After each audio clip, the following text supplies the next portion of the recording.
Coffee Doug here. Halloween is on its way. Hello, Rough Cut viewers. It is good to see you yet again. This week, Return of the Living Dead, a 1985 film, rated R, very just highly loved. People they love this movie, and rightly so. It is an awesome, awesome zombie movie. Actually, if I remember right, as a kid I saw Return of the Living Dead 2 first. That's the one I kind of grew up on.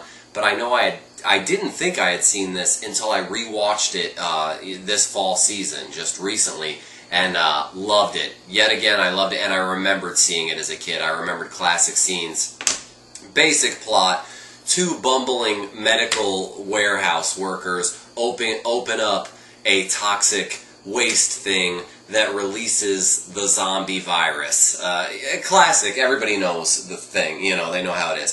This is not a sequel to Night of the Living Dead, however it is kind of referenced as it's a somewhat sequel to the events that Night of the Living Dead is based on. So they do kind of pay homage to it and Romero. It is more of it's definitely an 80s zombie movie. You know, the zombies have come to party, and they're just, they've got the punk rockers, and they've got a lot of fun zombies in this movie, and the girl, Trash, ridiculous. I don't even know. Her name is Trash, and you'll know who I'm talking about when you see her. Oh, wow. The acting is what it needs to be for this film, and how do I describe it? It takes place in Louisville, Kentucky, which I actually kind of liked for some reason. I know they have horror conventions and stuff there. I never knew that watching the film, though. It made its money back on opening weekend, which is pretty impressive. Like, opening weekend made its money back. I don't think it kept shooting up after that in theaters, but VHS, crazy. And now even on DVD, it still sells a lot.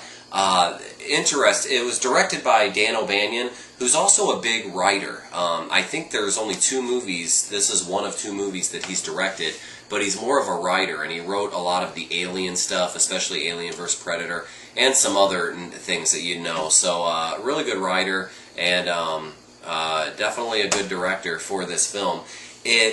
A lot of it, until he kind of stepped in, it was going to be made as like a serious zombie movie, like real serious and straightforward, and then they were going to make it like 3D, and I don't know how he kind of, I don't think he wanted to go serious because he didn't want to like kind of step on Romero's toes. He wanted to make this his own thing, and the 3D, well, I wouldn't have cared back then, but I'm glad they didn't do that because I'm not a fan of 3D, as most of you know. One cool point is, or one cool thing about this movie is that the extras, I've read, were paid more money, the zombies, the extras playing zombies, to eat calf brains, like cow brains, and they were actually eating them during the scenes.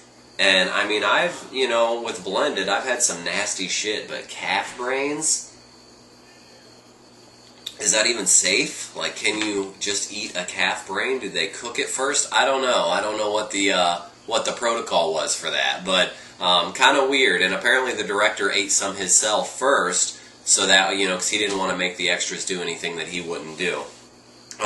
Like I said, very fun. The zombies are weird in this movie, actually. Not like zombies that I ever remember growing up watching as a kid. They're smart, and they're kind of fast, but also kind of slow, so they kind of mix it up a little bit. It's different. It's just different.